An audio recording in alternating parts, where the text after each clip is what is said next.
கண்கடல் செய்யும் கருத்தறியாரே சமைக்க வல்லானை சயம்பு வென்றேத்தி அமைக்க வல்லாரு உலகத்துள்ளாரே திகைத்தென்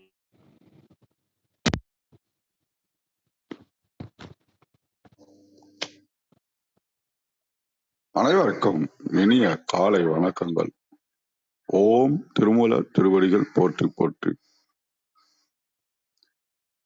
திருமந்திரம் 5ஆம் தந்திரம் 5வது அத்தியாயம் சரிதையில் கடைசி பாடல் என்று சிந்திக்க உள்ளோம். இந்த பாடல் பெரும்பாலும் பிற்சகையாக இருக்கும் என்று கருதப்படுகின்றது. ஓலைச்சுவடிகளில் இந்த பாடல் காணப்படவில்லை. பாடலுடைய தன்மையை பார்த்தாலும் பொதுப்படையான கருத்து உள்ளதாக தெரிகின்றது. இந்த பாடலில் 4 விதமான தீட்சைகளை பற்றி குறிப்பிடுகின்றார்கள். சமய தீட்சை, விசேஷ தீட்சை, நிர்வாண தீட்சை, அபிஷேக தீட்சை. ஆன்மீக வளர்ச்சி அப்படின்றது என்னன்னா, உயிர் ஆணவம் என்கின்ற மலத்தை விலக்கி சிவஞானம் பெறுகின்ற இறைநிலையாகும். அப்பதான் நம்ம அதை நோக்கி போயிட்டு இருக்கோம்னு அர்த்தம். இதுல இந்த தீட்சைன்றது வெவ்வேறு நிலைகளில இந்த பாடல்ல குறிப்பிடுறாங்க. ஒரு விளக்கு இருக்கு, விளக்குல எண்ணெய் இருக்கு, திரி இருக்கு. அந்த எண்ணெயானது எரியூட்டப்பட வேண்டும் என்றால் திரியானது தீயூட்டப்பட வேண்டும். அத மாதிரி நம்ம பல வகையான சிந்தனை கோட்பாடுகள் இருந்தாலும் இறை சிந்தனையில் எடுத்து வைக்கக்கூடிய முதல் படிக்கு சமய தீட்சை. அப்ப நம்ம மனசு ரொம்ப சுத்தமா இருக்கணும். எல்லாத்துக்கும் மேல நாம எதுவுமே செய்யல, நம்ம கையில எதுவுமே இல்ல, எல்லாமே அவன் செயல் அப்படின்ற ஒரு நிதர்சன உண்மைக்கு நம்ம வந்துடணும். அந்த எல்லைக்கோட்டுக்கு வந்துடணும். எல்லாம் அவன் செயல் அப்படின்னு. அதுல சமய தீட்சை ஃபர்ஸ்ட் இக்னிஷன் ஆஃப் லைட்டிங் அப்படின்னு சொல்லலாம். அது விசேஷ தீர்த்தைன்னா அது அர்த்தப்படி நம்ம எப்பவும் சிவமந்திரத்தை ஜபிச்சுக்கிட்டே இருக்கிறது அசபை மூலமாக. அப்ப என்னன்னா உயிரில் இருக்கக்கூடிய மாசுக்கள் சுத்தம் செய்யப்படுகின்றது அப்படின்றாங்க. நிர்வாண தீட்சை அப்படின்றது பொறி புலன் மனம் இந்த உலகப்பற்று எல்லாத்தையும் நின்று புளியம்பழத்துல எப்படி இந்த ஓடும் பழமும் விலகி இருக்குதோ அந்த மாதிரி இந்த உலகத்துல நான் இருந்தாலும் இங்க இருக்கக்கூடிய எதற்கும் எனக்கும் பற்றுதலும் சம்பந்தமும் இல்லை அப்படின்ற ஆணவம் மலமற்று பியூராயிடுறது. எப்படி பியூரா வந்ததோ அது அதே மாதிரி நிலைமைக்கு இங்கே நம்ம ஆட்படுத்தி கொள்ளுதல் நிர்வாண தீட்சை. இது இந்த அபிஷேக தீட்சை அப்படின்றது மதகுருமார்களுக்கு கொடுக்கக்கூடிய ஒன்று. சிவஞானத்தை பிறருக்கு போதிக்கக்கூடிய அதிகாரத்தையும் தகுதியையும் கொடுப்பது அபிஷேக தீட்சை அப்படின்றது. 4 விதமான விஷயங்களை பொதுப்படியா பார்த்தோம். மிக்க நன்றி. வாருங்கள் ரத்னகுமார் ஐயா, வணக்கம்.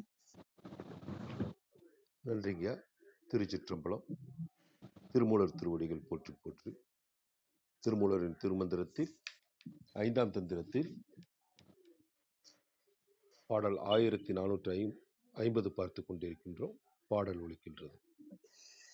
சமயம் பல சுத்தி தன் செயல் அற்றிடும் அமையும் விசேடமும் அரண் மந்திர சுத்தி சமய நிரூபாணம் கலா சுத்தியாகும் அமை மன்னு ஞான மார்க்கம் அபிடேகமே. சமயம் பல சுத்தி தன் செயல் அற்றிடும் அமையும் விசேடமும் அரண்மந்திர சுத்தி சமய நிர்வாணம் கலா சுத்தியாகும் அமைமன்னு ஞான மார்க்கம் அபிடேகமே. இதன் விளக்கமாக, சமயம் சொல்கின்ற முறைப்படி அமைக்கப்பட்ட பலவிதமான கோயில்களுக்கு சென்று அவற்றை சுற்றி வந்தால் தன்னுடைய முயற்சியால் எல்லா செயல்களும் நடக்கின்றன என்ற எண்ணம் நீங்கி அனைத்தும் இறைவனாலே நடக்கின்றது என்ற எண்ணம் வந்துவிடும்.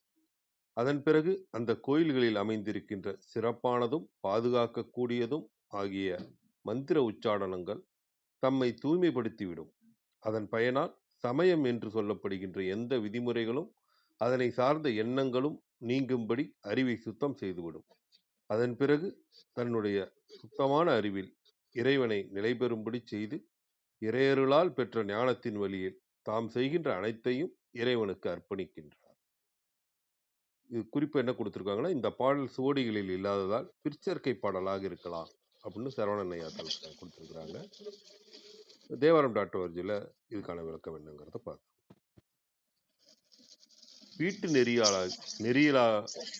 வீட்டு நெறிலாகிய சரியை முதலியவைகளில் நிற்க விரும்புவோர் ஆசிரியரை அடைந்து தீக்கை பெற்று நின்ற வழியே அவை உண்மை சரியை முதலியனவாய் பயன்பெறும். அத்தீக்கை சமயம், விசேடம், நிர்வாணம், அபிடேகம் என 4 வகைப்படும். சமய தீக்கை சூழ உடம்பை பல வகையில் தூய்மைப்படுத்துவதாகும். அதன் பயனாக மாணவன் இதுகாரும் எல்லா செயல்களையும் தன்னால் ஆகின்றனவேயாக மயங்கியிருந்த மயக்கம் நீங்குமாறு எல்லாம் அவன் செயல், அதாவது சிவன் செயல் ஆதலை உணரும் வாய்ப்பினை பெறுவான். அதனை அடுத்து செய்யப்படும் விசேட தீக்கை சிவமந்திரங்களை பீசங்களோடு கூட்டி உபதேசித்து அதனால் பெரும் பயன் அடைய செய்வதாகும். சாந்தத்தை உடைய நிர்வாண தீக்கை நிவிர்த்தி, பிரதிட்டை, வித்தை, சாந்தி ஆதீதை எனும் கலைகள் 5இல் ஏனைய பொருட்பிரபஞ்சம் சொற்பிரபஞ்சங்களாய் அடங்கியுள்ள அத்துவாக்களிடமாக நிற்கும் சஞ்சித கண்மங்களை ஆகுதிகளால் அழித்து மாணவனது ஆன்மாவை நின்மலம், அதாவது மாசற்றதாக ஆக்குவதாம். அதற்கு மேல் உள்ள அபிடேகம் ஆசிரியராய் விளங்கி பிறர்க்கும் தீக்க செய்வதற்கு உரிய பெரிய ஞான தகுதியுடையவர்க்கு அவ்வாசிரிய தன்மையை அபிடேகம் செய்து அளிப்பது. இதன் குறிப்புரையாக சமய தீக்கை பெற்றவன் சமயி எனப்பட்ட சரியையில் நிற்றற்கு உரியன். இந்நிலையில் கணிக்கப்படும் மந்திரங்கள் நிர்பீசம் எனும் கொள்கை பற்றி இதனை நாயனார் மந்திர சுத்தி என்னாராயினார். எனினும் இங்கும் மந்திரங்களை சபீசமாக சொல்லும் வழக்கமும் காணப்படுகிறது. விசேட தீக்கையில் மந்திரங்கள் சபீஜமாக சொல்லும் அதிகாரத்தை தந்து கிரியையிலும் யோகத்திலும் நிற்பித்தலால் இதனையே மந்திர சுத்தி என்றார். மந்திரம் ஆரத்துவாக்களில் ஓரத்துவாவே யாம். நிர்வாண தீக்கையில் மட்டுமே ஏனை 5 துவாக்களையும் அடக்கியுள்ள கலைகளை ரத்னா சார், ஐயா அது 6 அத்வாக்களுள் ஒரு அத்வா ஆகும். 6 அத்துவாக்களில் ஆமா சார், அத்வானா வழி.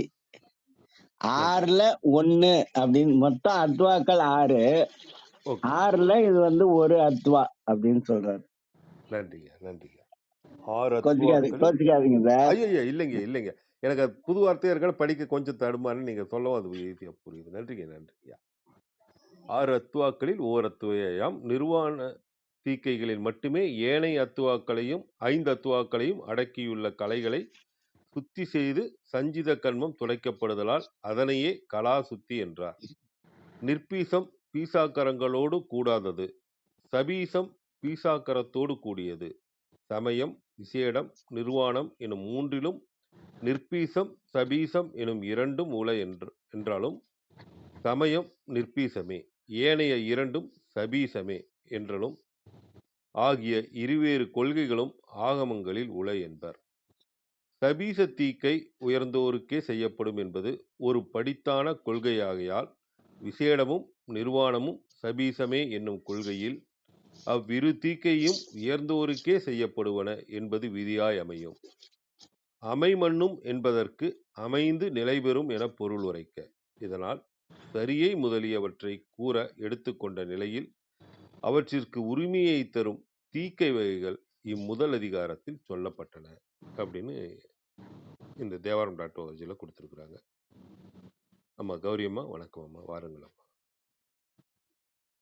நன்றிங்க ஐயா, நல்ல விளக்கம் கொடுத்தீங்க, நிறைய புரிஞ்சுது. நன்றிங்க ஐயா. லைன் ஐயாவோட விளக்கம் இருந்தது. லைன் ஐயா உங்க இது மைக்கு மியூட் பண்ணிடுங்க ஐயா. நன்றிங்க ஐயா. அனைவருக்கும் அன்பு வணக்கம். ஓம் நந்தியம்பெருமான் திருவடி போற்றி. ஓம் திருமூல திருவடி போற்றி. ஓம் நம சிவாய். திருமந்திரம் 1450. சமயம் பல சுத்தி தன் செயல் அற்றிடும் அமையும் விஷேடமும் அரண் மந்திர சுத்தி சமய நிர்வாணம் கலாசுத்தி ஆகும் அமைமன்னு ஞான மார்க்கம் அபிடேகமே. Translation: Samaya helps purify many a blunder and makes one selfless. The well-defined Vishesha helps purify the mantras of Aran. Samaya Nirvana helps in the purification of Kalas. Abhisheka helps attaining Jnana. இந்த இதில் வந்து இந்த சைவ சித்தாந்தத்தில் இருக்கிற படிநிலைகளா பார்க்குறேன் நான். இது பின்னாடி சேர்த்த மாதிரியும் சொன்னாங்க. இந்த பாடல் வந்து இதில் ஓலைச்சுவடியில் இல்லைன்னு சொல்லியிருந்தாங்க. ஐயாவும் சொன்னாங்க, ரத்னகுமார் ஐயாவும் சொன்னாங்க. அதனால இது அந்த சைவ சித்தாந்த முறைகள்ல அதுக்கப்புறம் கொண்டு வந்திருக்காங்க இல்லையா, சைவ வேத ஆகமங்கள் படி கொண்டு வந்த அந்த சைவ சித்தாந்த நூல்கள் படி அந்த சடங்குகள், சம்பிரதாயங்கள், அனுஷ்டானங்கள் எல்லாம் கொண்டு வந்திருக்காங்க இல்லையா, அதுல இருக்க படிநிலைகளை ஒவ்வொன்றாவும் நம்ம வந்து தீட்சை முறைகளாகவும் பார்த்துக்கலாம். ஒன்றொன்னா கடந்து நம்ம போகும்போது சரியையில் தான் அதுவும் ஆரம்பிக்குது. சரியையிலேருந்து ஆரம்பிக்கிறாங்க. அப்புறம் கிரியை, யோகம், ஞான மார்க்கம் வரைக்கும் நம்மளை கூட்டு போவாங்க. ஒரு சைவ சித்தாந்தத்தில் நம்ம வந்து சேர்றோம் அப்படின்னா, ஒரு சமய நெறியில் நம்ம சேர்றோம்னா அதுலேயும் வந்து சரியையிலேருந்து ஆரம்பித்து ஞான மார்க்கம் வரைக்கும் நமக்கான என்னென்னலாம் செய்யணும் அதுக்கான குருவாக இருந்து நம்மளை வழிநடத்தி கூட்டு போவாங்க. அந்த நெறியில் ஃபாலோ பண்ணா அப்படிங்கிற ஒரு விஷயத்த சொல்கிறதா பார்க்குறேன். சமயம் பல சுத்தி தன் செயல் அற்றிடும். அந்த சமயத்துல வந்து அந்த முதல் தீட்சையா சொல்றது வந்து இந்த சமய தீட்சை. அது பண்றதுனால என்னன்னா தன் செயல் அற்றிடும் அப்படின்னு சொல்றாங்க. சமய சுத்தி அப்படிங்கிறது அந்த முதல் நிலையா, அடிப்படை நிலையா, அந்த அடிப்படை தீட்சை என்னன்னா அந்த நம்ம வந்து இந்த இதுல நான் இந்த இதுல பின்பற்ற போறேன் அப்படின்னு நம்ம உறுதி எடுத்துக்கிறது தான். அந்த எடுத்துக்கிட்ட பிறகு நமக்கு கிடைக்கிற நமக்கு சொல்லித்தர விஷயம் என்ன அப்படின்னா அந்த ஒழுக்கமுறை தான், அந்த இயமம் நியமம் தான். இயமம் நியமம் அது வரைக்கும் நம்ம என்ன பண்ணிட்டு இருக்கலாம் அப்படின்னா நம்ம மனம் படி போயிட்டு இருக்கலாம். மனம் என்ன சொல்லுதோ, ஐம்புலன்களையும் அதுக்கு தகுந்த மாதிரி நம்ம செயலும், நம்ம மனம் என்ன செய்யுதோ அதுக்கு தகுந்த மாதிரியான செயல்களையும் நம்ம செஞ்சிட்டு இருப்போம். அந்த மாதிரி இருப்போம். ஆனால் இந்த சமய சுத்தி வந்த பிறகு என்னன்னா அந்த ஐம்புலன், மனம் சொல்ற மாதிரி அந்த ஐம்புலன் இல்லாமல் அந்த ஐம்புலன் அடக்கம் வேணும். அதில் வந்து தன் மனம் சொன்னபடியெல்லாம் செயலில் இல்லாமல், அதுதான் நான் இங்கே தன் செயல் வந்து அற்றிடுன்றதை பார்க்குறேன். மனம் சொல்கிறபடியெல்லாம் அந்த செயல் இல்லாமல் நம்ம என்ன செய்யணும், என்ன கேட்கணும், என்ன பார்க்கணும், எது நல்லதோ அந்த இறைவனை நோக்கி நம்மளை திருப்புறதுக்கான விஷயங்கள் தான் இது. இறைவனை நோக்கியே பார்வை இருக்கணும். கேட்குற விஷயங்கள் இறைவனை நோக்கி என்னதான் இருக்கணும், என்ன சாப்பிடணுன்றதுலேருந்து எல்லாமே கொடுத்துருப்பாங்க. அந்த வழிமுறைகள் கொடுத்துருப்பாங்க. அந்த ஒழுக்க முறைகள் நமக்கு வரணுங்கிறதுக்காக, ஐம்புலன் அடக்கம் வரணும் அப்படிங்கிறதுக்காக நம்ம எண்ணம், சொல், செயல் எல்லாத்தையும் நம்ம பக்தியில் நம்மளை திருப்புற விஷயமா நமக்கு கொடுப்பாங்க. இந்த அதில் முறைகளில் வந்து என்னென்ன இருக்கோ, இந்த திருநீர் பூசுறதுலேருந்து நம்ம தூங்கி எந்திரிக்கிறதுலேருந்து நம்ம என்னென்னலாம் செய்யணுன்ற அனுஷ்டான முறைகள், இந்த சடங்குகள், சம்பிரதாயங்கள் எல்லாமே நம்ம கொடுத்துருப்பாங்க. இது எல்லாமே எதுக்குன்னா நம்மளோட ஐம்புலன்களையும் அடக்கி நம்ம வந்து பக்தி மார்க்கத்தில் நம்ம எண்ணம் வந்து செலுத்துறதுக்காக, இறைவனை நோக்கியே மட்டும் நம்மளோட இது இருக்கணும் அப்படிங்கிறதுக்காக.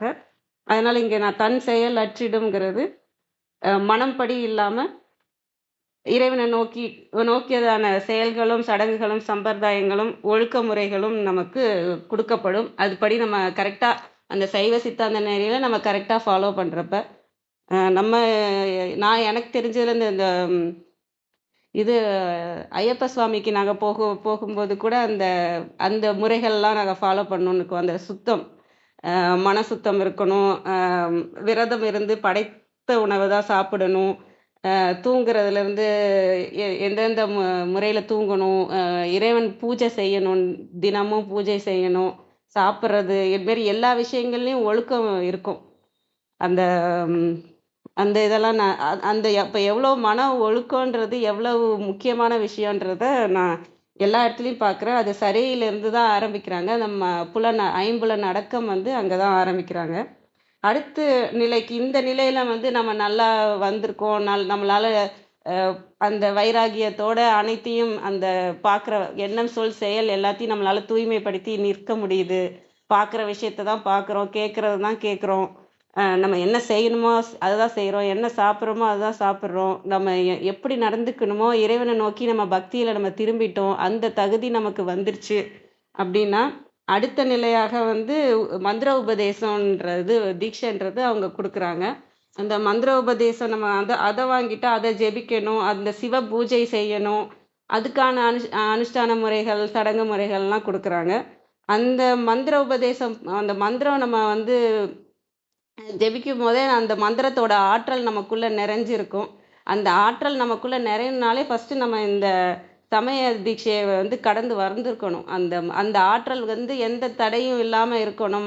மனம் வந்து சுத்தமாக இருந்தால் தான் அந்த ஆற்றல் நம்மளுக்குள்ள நிறையும். அப்போ அந்த பிராணனும் சீராகும்.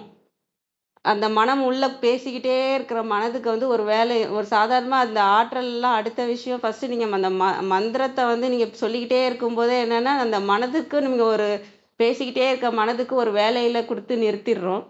அந்த மந்திரம் நமக்குள்ள அந்த அசைவையாக உள்ள ஓடிக்கிட்டே இருக்கணும். அப்படி ஓடிக்கிட்டே இருக்கும்போது மனம் அடங்கும். இந்த மாதிரி நமக்குள்ள இருக்க நம்ம மனதையும் தூய்மைப்படுத்துறது, அதனால நம்மளோட பகையெல்லாம் நீங்கும். ஒரு விஷயத்துல நம்ம மனம் வந்து நிறுத்தி சுத்தம் படுத்தும் போது அந்த மந்திரத்துக்கான ஆற்றலும் நிரம்பும் போது நம்மளோட சக்தி நிலையும் மேலோங்கும். அப்படி இருக்கும்போது அடுத்த நிலைக்கும் நம்மளால போக முடியும். உடலும் மனமும் சுத்தமான நிலையில. அடுத்த நிலையா சொல்றது சமய நிர்வாணம் கலாசுத்தி ஆகும்னு சொல்றாங்க. கலாசுத்திங்கிறது ரத்னகுமார் ஐயா படிச்சதுல நல்லா தெளிவா ஒவ்வொரு இதா சொல்லியிருந்தாங்க. அதுவே எனக்கு நல்லா தெரிஞ்சுது. கலாசுத்திங்கிறது அது அடுத்த நிலை. 5 கலைகள் இருக்குன்னு சொல்றாங்க. அதாவது இறைவனை நோக்கி இறைவனை இது வரைக்கும் நம்ம பார்த்தது வந்து நம்ம மனம் உடல் நம்ம பகை இதெல்லாம் தூய்மைப்படுத்துற விஷயம். இதுக்கப்புறம் இறையை உணர்றது, இறைவனோட ஞானத்தை புரிஞ்சுக்கிறது, மனம் அமைதியிலே நிலைநிறுத்த செய்கிறது. இந்த மாதிரி விஷயங்கள் வந்து 5 கலாக்களாக கொடுத்துருக்குறாங்க. நிவர்த்தி, பிரதிஷ்டை, வித்யா, சாந்தியாதீதம் அப்படின்றதெல்லாம் கொடுத்துருக்காங்க. அந்த நிலையெல்லாம் நம்ம இறைவனை பற்றி உணர்ந்து நமக்குள்ள இருக்க உணர்வு நிலைக்கு நம்ம போகிறது. அந்த உணர்வையும் நம்ம தூய்மைப்படுத்தும் போது நம்மளோட வினைகளும் நீங்கும். அதற்கான அனுஷ்டான முறைகள் சடங்குகள் அது அந்த முறைகள்லாம் என்ன கொடுத்துருக்காங்களோ நம்ம அதெல்லாம் ஃபாலோ பண்ணும்போது அதெல்லாம் நம்ம கடந்து வர முடியும். அந்த வினைகள்லாம் நீங்கி மனமும் அமைதியாகி இறை உணர்வும் வந்த பிறகு அடுத்த நிலையான ஞானி நிலை, யோகி நிலையிலேருந்து ஞானி நிலைக்கு போகிறதா அமைமன்னும் ஞான மார்க்கம் அபிடேகமே அப்படின்னு சொல்லியிருக்காங்க. அது வந்து அபிஷேக தீட்சைன்னு சொல்கிறாங்க. அந்த நிலைக்கு போகும்போது இன்னும் நம்மளோட அந்த இறையை வந்து நமக்குள்ள நிலைநிறுத்த செய்கிறது. சிவயோக நிலை அந்த வீடு பேறு நிலைக்கும் நம்ம போக வைக்கிறதுக்கான விஷயங்களும் அந்த வேத ஆகமங்களில் கொடுத்துருப்பாங்க. அதுக்கான நம்ம என்ன செய்யணும் அப்படின்றது அந்த சமாதி துரியாதீதம் அந்த நிலைக்கெலாம் போனால் நம்மளும் அந்த குருன்ற நிலைக்கும் நம்மளாலையும் உயர முடியும். அந்த சரியையிலேருந்து ஆரம்பித்து ஞான மார்க்கம் வரைக்கும் நம்மளாலையும் போக முடியும் அப்படிங்கிறது தான் இந்த பாடலில் சொல்கிறதா பார்க்குறேன். இதோட சரியைங்கிறது முடிகிறது. ஒரு வார்த்தையாக நம்ம வேணா ஒரு ரிகால் பண்ணலாம். ஒரு பாடலையும் அந்த ஒரு வார்த்தை வந்து எனக்கு முக்கியமாக இருக்கிறத மட்டும் சொல்கிறேன், ஏன்னா டைம் இல்லை. முதல் பாடலில் வந்து என்ன சொல்லியிருந்தாங்கன்னா சைவம் தான் உயிர் அப்படின்னு சொல்லியிருக்காங்க. இந்த எப்படி மூலாதாரம் தான் நமக்கு வந்து ஆதாரமாக இருந்து நம்மளை எல்லாத்தையுமே இது பண்ணுற மாதிரி இந்த நெறியில் வந்து சரியை நெறி தான் உயிர் போன்றது அப்படின்றத முதல்ல ஆரம்பிச்சிருக்காங்க. இது நேசத்தை கொண்டு சிவ பூசை ஆகுமே அப்படின்னு சொல்லியிருக்காங்க இரண்டாவதுல. ஏன்னா இது பக்தியை கொண்டு, மற்றதெல்லாம் ஞானத்தை கொண்டு செய்யணும், யோகத்தை கொண்டு செய்யணும்.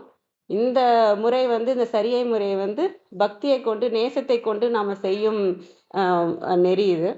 அடுத்ததுல வந்து கூடிய நெஞ்சித்து பணிந்த பின் பண்ணி, அந்த இதுதான் எனக்கு இதில் பிடிச்ச வார்த்தை. நம்ம என்ன பாடி இறைவனோட பாடி இது பண்ணாலும் அதுக்கப்புறம் இறைவனோட சரணடையணும். சரணடைந்தாதான் அந்த ஈகோன்றது போகும் நமக்கு. அதனால அந்த சரணடைந்து நம்ம இதை செய்யும் போது இறைவனே நமக்குள்ள கோயிலாக நம்ம உள்ளத்தையே கோயிலாக கொள்வான் அப்படிங்கிறத சொல்லியிருப்பாங்க. அடுத்த பாடல்ல வந்து யார் இந்த சரியையில் இருக்கவங்க பக்தர், அதுக்கு அடுத்த கிரியையில் இருக்கவங்க தொண்டர், அதுக்கப்புறம் யோகர், யோக நெறியில் இருக்கவங்க யோகர், அதுக்கப்புறம் சிவஞானம் அந்த ஞான பாதையில் இருக்கவங்க சித்தர்களாக இருப்பாங்க அப்படிங்கிறது சொல்லியிருப்பாங்க. அடுத்தது வந்து நீள்நிலத்தோரே, இந்த உலகத்தோருக்கான இது என்னன்னா சரியை தான். ஏன்னா உலக இன்பங்கள்லையும் அவங்களால இருக்க முடியும், இதுலேயும் அவங்களால சேர்ந்து பயணிக்க முடியும். அதனால அவங்க ஆரம்பிக்கிற விஷயம் வந்து இந்த உலகத்தோருக்கான விஷயம் எதுனா சரியை தான் அப்படிங்கிறத சொல்லியிருப்பாங்க.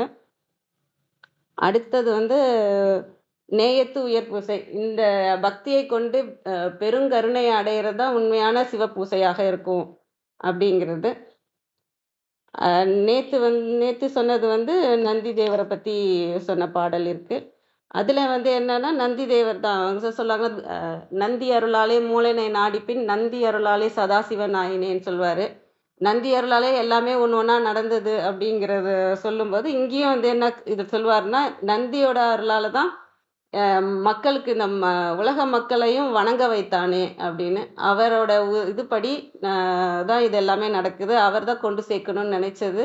அதன்படி தான் நாங்களும் இருக்கோம். அவரோட விருப்பப்படி இறைவனை மக்களும் அந்த அறியாமை இருளிலிருந்து வந்து இறைவனை அடையணுங்கிறதுக்காக இதுக்கு காரணமாக இருக்கிறது என் குரு தேவர் நந்தி அப்படிங்கிறத சொன்ன மாதிரி பார்த்தேன். இன்னைக்கு வந்து இதை சைவ சித்தாந்தத்தில் இருக்க படிநிலைகளில் சரியையிலேருந்து தான் ஆரம்பித்து ஞான மார்க்கம் வரைக்கும் போகிறதுக்கான அனைத்து சிலபஸும் இருக்குது.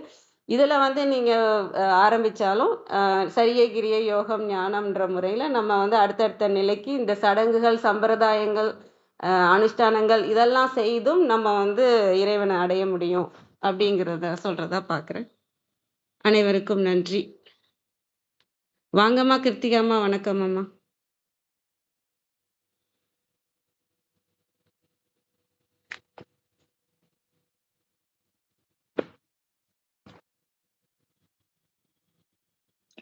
வணக்கம்.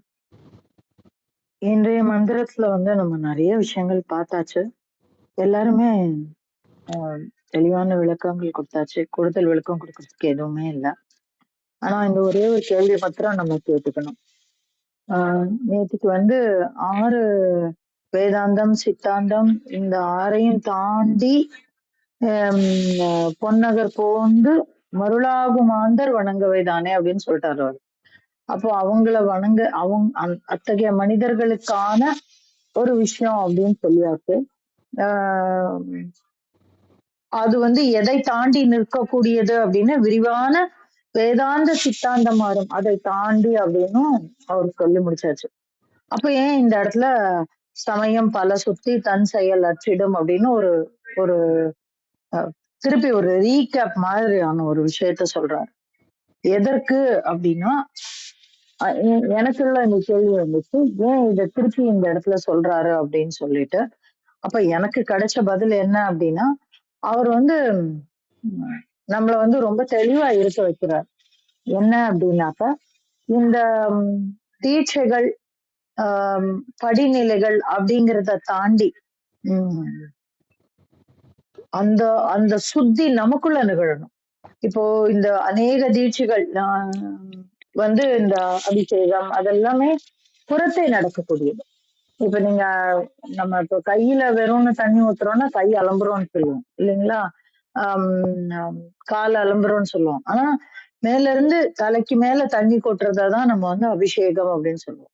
அப்போ அருள் என்பது மேலிருந்து வரக்கூடியது.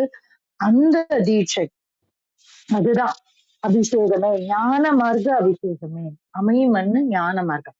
அப்ப எது மேலிருந்து நமக்கு அருளக்கூடியது? அந்த துவாதசாந்த வெளியில வந்து இருக்கக்கூடிய அந்த அருட்பெரும் சக்தியானது நம்மை முழுவதுமாக ஆட்கொள்ள வேண்டியது அப்படின்னு சொல்றாரு. அதுதான் அந்த கடைசியா சொல்லக்கூடியது.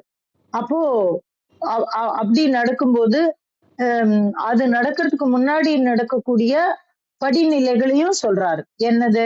தன் செயலற்றிடம். இது நமக்கு தெரியும். அப்போ அந்த சரியையில உள்ள போகும்பொழுது முழுமையா நம்ம வந்து அடிபணிந்து நம்ம முழுமையா அந்த விஷயங்களை மேற்கொள்ளும் பொழுது தன் செயலற்றிடும்.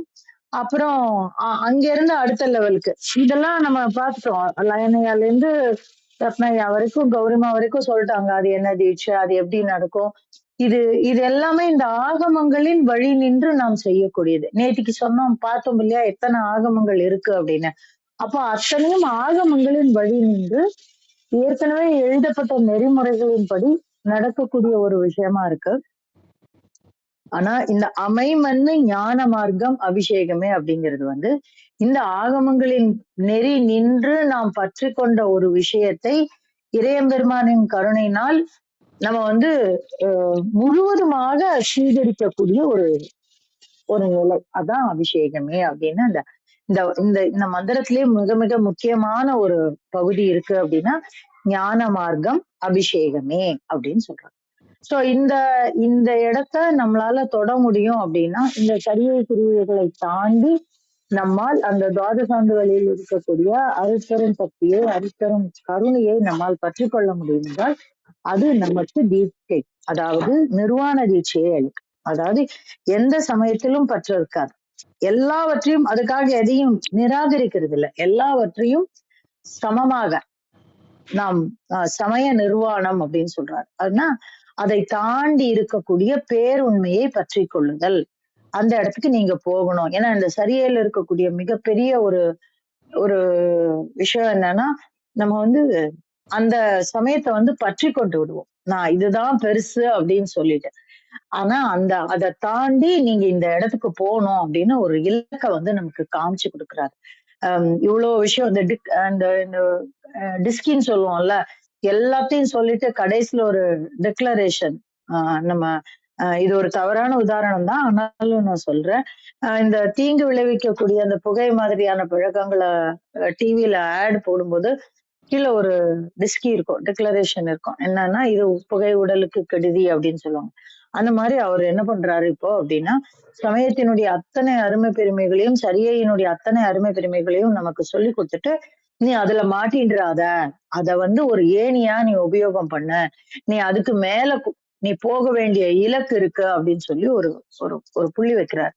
கமா வச்சுட்டு நீ எடுத்து போ அப்படின்னு சொல்ற ஒரு இலக்கை நமக்கு காட்டி தருவதாகத்தான் நான் இந்த மந்திரத்தை பாக்குறேன். நன்றி நண்பர்களே. அருமைமா. நல்ல பார்வை. அதுதான் முழுமையான பார்வை. அந்த இடத்த நீங்க சொன்னது ரொம்ப அருமையா இருந்தது. மிக்க நன்றிங்கம்மா. வாங்கம்மா விந்தியாம்மா. வணக்கம் அம்மா.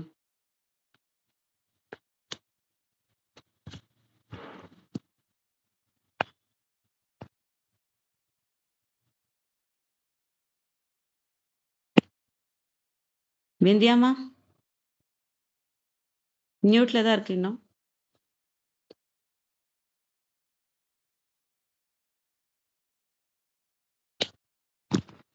அனைவருக்கும் வணக்கம். ஓம் சிவசக்தி போற்றி, ஓம் திருமூலரே போற்றி. 1450வது திருமந்திரம். உண்மை சைவர்க்கு உரிய தீட்டைகள். திருமந்திரம். சமயம் மலசுத்தி தன் செயல் அற்றிடும் அமையும் விசேடமும் அரண் மந்திர சுத்தி சமய நிர்வாணம் கலாசுத்தி ஆகும் அமைமன்னு ஞான மார்க்கம் அபிடேகமே. இந்த மந்திரத்தில் 4 வகையான தீட்சை முறைகள் சொல்லப்படுகின்றன. சைவம் திருமுறை வழியாக செய்யப்படும் தீட்டைகளாக 4 கூறும். அவை சமயம், விசேடம், நிர்வாணம், அபிடேகம் என 4. இவை குருவினால் சீடனுக்கு செய்விக்கப்படும். தீட்கை, அந்த தீட்சை தீக்கை என்பது மன மாசு நீங்கி சிவ சிந்தனையோடு பற்றற்று அன்பு மனம் கொண்டு ஒழுக்க நெறி தவறாது வாழ்கின்ற மேலான வாழ்க்கையை மேற்கொள்ள செய்கின்ற முறை. இவை 4ம் ஒவ்வொரு படி, ஒன்றினுக்கு ஒன்று உயர்ந்தது, மேலானது. சீடன் அடையும் பக்குவத்திற்கு ஏற்ப இவை படிப்படியாக உபதேசிக்கப்படுவன. சமய தீக்கை என்பது மலசுத்தி தன் செயல் அற்றிடும். மனத்தில் படிந்துள்ள ஆணவம் முதலான மன அழுக்குகளை போக்கி மனதை தூய்மை உடையதாக்கி என் செயலாவது ஒன்றும் இல்லை, எல்லாம் ஈசன் செயல் என்று இருக்கின்ற தான் என்னும் முனைப்பற்று இருக்கின்ற நிலை. விசேடம் அரண் மந்திர சுத்தி விசேட தீக்கையாவது அரசன் சிவபெருமானின் ஐந்தெழுத்தை நமசிவாய மந்திரத்தை ஓதி உள்ள தூய்மை பெற்றிருத்தல். நிர்வாண தீக்கையாவது கலாசுத்தியாகும். பொறி அறிவாலும் புலன் நுகர்வாலும் அடைய பெறும் அறிவு. உணர்வு நினைவுகளால் உண்டாகிற கலைகள் இன்ப நுகர்வுகளை மனம் மொழி மெய்களால் விட்டொழித்து பற்றற்று இருக்கின்ற விருப்பு வெறுப்பு வேண்டுதல் வேண்டாமை விலக்கிவிட்ட பரஞான நிலையாகும். இந்த 3 சமய விசேட நிர்வாண தீக்கைகளுக்கும் மேலான முடிவானதாக தீக்கை அபிடேகம். இது ஞான குருவான ஆசான் தன் சீடனுக்கு அவனையும் தன்னை போல பக்குவப்பட ஆசானாக அங்கீகாரம் செய்து ஆசீர்வதித்து அருளுதல் ஆகும். சுத்தி என்பது சுத்தமாகி புனிதமடைதல், அழுக்குகளற்று தூய்மை அடைதல் என்பதை குறித்தது. இந்த 4 தீக்கை தீட்டை முறைகளும் புற ஒழுக்கம், வெளி வேடம் அன்று, அகத்தோற்றம், உள்ளொழுக்கம், உயிர் கொள்கையாகும் உண்மை சைவருக்கு. அனைவருக்கும் நன்றி, வணக்கம். சிவசிவ. திருச்சிற்றம்பலம். நன்றிங்கம்மா, நன்றி. நல்ல தெளிவான விளக்கம்மா, நல்ல கிளியரா சொன்னீங்க. ரொம்ப நன்றிங்கம்மா. வாங்க ஐயா பிரணவன் ஐயா. வணக்கம் ஐயா. வணக்கம். இது வடமொழியில தீட்சா அப்படின்னு சொல்லுவாங்க. அது வடமொழியில எல்லாம் சா வருதோ அதெல்லாம் தமிழ்ல ஐ வரும். கங்கா கங்கை, சீதா சீதை, ராதா ராதை, யமுனா யமுனை. அது மாதிரி தீட்சா அப்படிங்கிறது தீட்சை அப்படின்னு மாறி தீக்கை அப்படின்னு வந்துடும். இது எல்லாருக்குமே தெரிஞ்சதுதான். இருந்தாலும் என்னன்னா, முதல்ல 2வதா இருக்கிற சை அப்படின்னா கொடுத்தல், தி அப்படின்னா கெடுத்தல். எதை கெடுக்கிறாங்க அப்படின்னா இந்த பிறப்பை கெடுத்தல். ஏன்னா மாணிக்க வாசகர் திருவாசகத்துல சொல்லுவாரு, யானேதும் பிறப்பு அஞ்சேன் அப்படின்னுவாரு. அப்ப ஏன் பிறக்கிறதுக்கு அஞ்சல அப்படின்னா பிறப்பு தான் இல்லையே. அதனால பிறப்பருக்கும் எங்கள் பெருமான் அப்படின்னு சொல்லியிருப்பார். அப்ப பிறப்பை நீக்குதல், பிறப்பை நீக்குதலுக்கு பிறகு சிவமாக ஆக்குதல், பிறப்பை கெடுத்தல், சிவத்தை கொடுத்தல். இதுதான் தீட்சை அப்படிங்கிறதுக்கான பொருள் அப்படின்னு எனக்கு தீட்சை கொடுத்தவர் சொன்னாரு. எனக்கு தீட்சை கொடுத்தவர் மீனாட்சி சொக்கலிங்கம் அப்படின்னு ஒருத்தர். அவரு தஞ்சாவூர்ல இருந்து கொடுத்தாரு. எனக்கு தீட்சை கொடுக்கும்போது அவருக்கு 89 வயசு. அது மாதிரி ஒரு விஷயம் இருக்கும். ஆனா நான் வாங்கினது சமய தீட்சை மட்டும் வாங்கினேன். இந்த தீட்சையை வாங்கும்போது தலையில டவல் போட்டுக்கிட்டு காதுல சொல்லுவாங்க ஒரு மந்திரத்தை. அந்த மந்திரத்தை நம்ம சத்தமா சொல்லக்கூடாது அப்படின்னு ஒரு விஷயமும் இருக்கும். அதுக்கெல்லாம் நிறைய காரணம் இருக்கு, எல்லாருக்குமே தெரியும். அது எப்ப ஒரு விஷயத்தை நம்ம வாயால சொல்றோமோ அப்பவே அது 100% பொல்யூட்டட் ஆயிடும் அப்படின்னு இந்த வாக்கு அப்படிங்கிற விஷயத்துல சொல்லியிருப்பாங்க. அதனால சொல்லாம இருக்கிறது நல்லது அப்படிங்கிறது.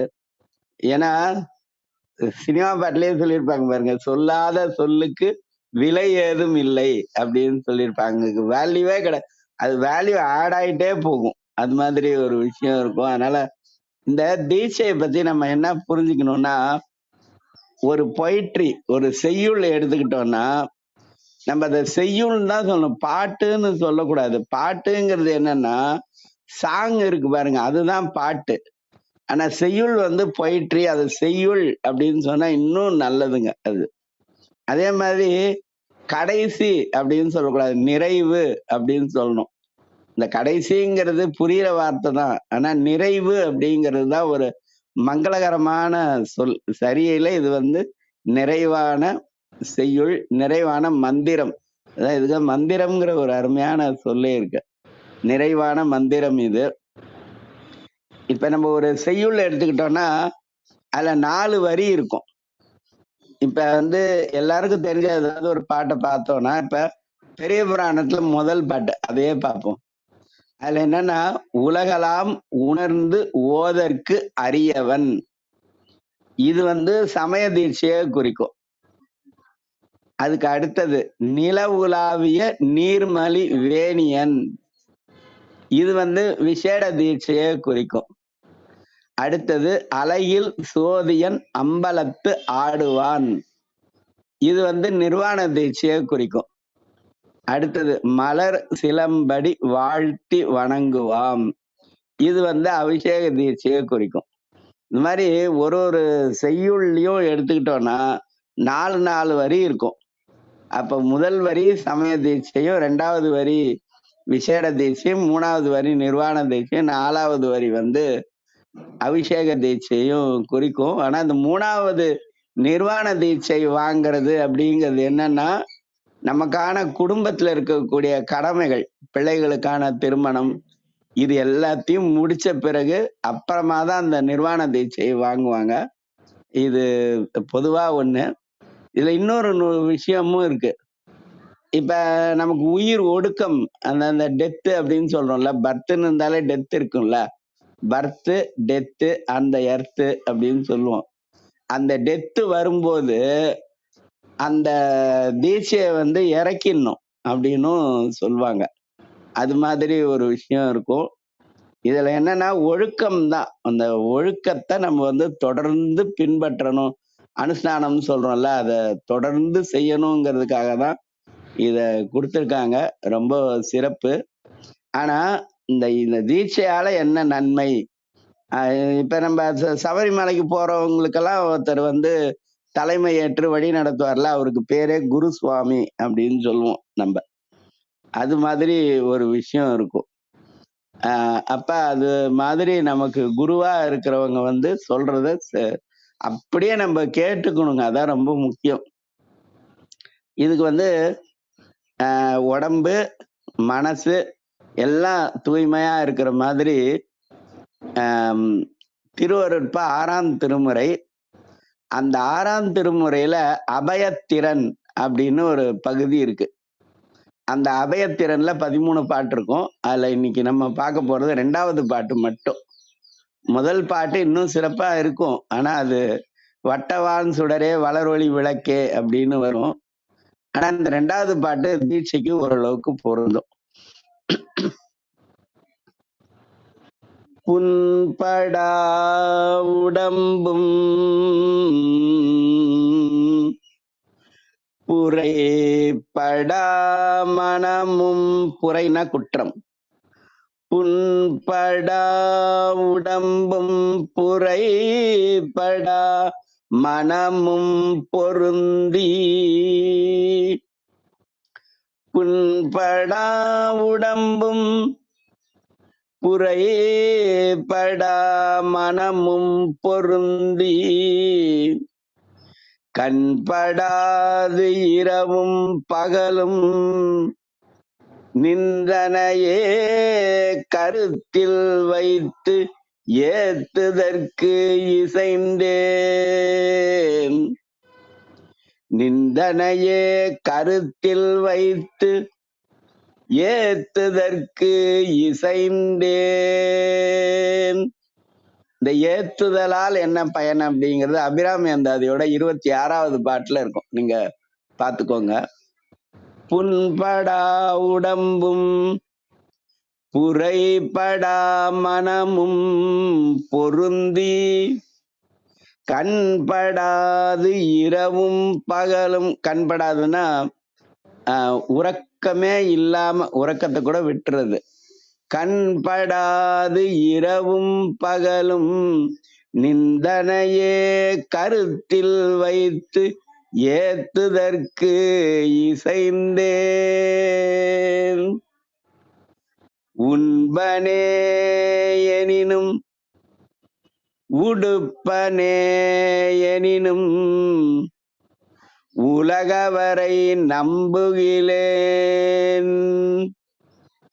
புண்படா உடம்பும் புரைபடா மனமும் பொருந்தி கண்படாது இரவும் பகலும் நிந்தனையே கருத்தில் வைத்து ஏத்துதற்கு இசைந்தேன். உண்பனே எனினும் உடுப்பனே எனினும் உலகவரை நம்புகிலேன். நண்பனே எனது நலம் சார் பண்பனே உனையே நம்பினேன் கைவிடேல் எனையே. சிவா திருச்சிற்றம்பலம். நன்றி. நன்றிங்க. நன்றிங்க. மிக மிக அருமை. அற்புதமா இருந்தது. உங்க குரல்ல அந்த நீங்க ஓதுறத கேட்கறதே பெரிய விஷயம். எல்லாருக்கும் இது போய் சேரணும். எல்லாருக்கும் உங்களோட அறிவுரையும் போய் சேரணும். நன்றிங்க ஐயா. மிக்க நன்றி. வாங்க ஐயா ரத்னகுமார் ஐயா. கல்தரை சேர்த்துக்கலாம். நன்றிங்க ஐயா. நன்றி நன்றிங்க. நன்றி நன்றி அர்த்தனாரியா. அருமைங்க. நிறைவு செய்து கொள்வோம். சார் ஒரு விஷயம், இந்த ஐயா சொல்லுங்க. நியமம் அப்படின்னா தீது அகற்றல், நியமம்னா நன்ற ஆற்றல். இந்த 8க்கும் ரத்னா சார்ட்ட தமிழ்ல இருக்கு. எப்ப தேவைன்னா கேட்டுக்கலாம். நன்றி நன்றி. நிறைவு பண்ணுங்க சார். நன்றி. நன்றி நன்றி நன்றி.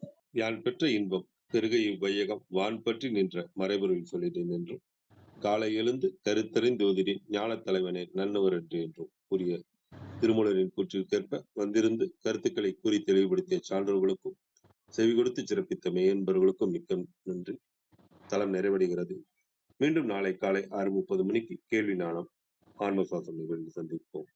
5, 4, 3, 2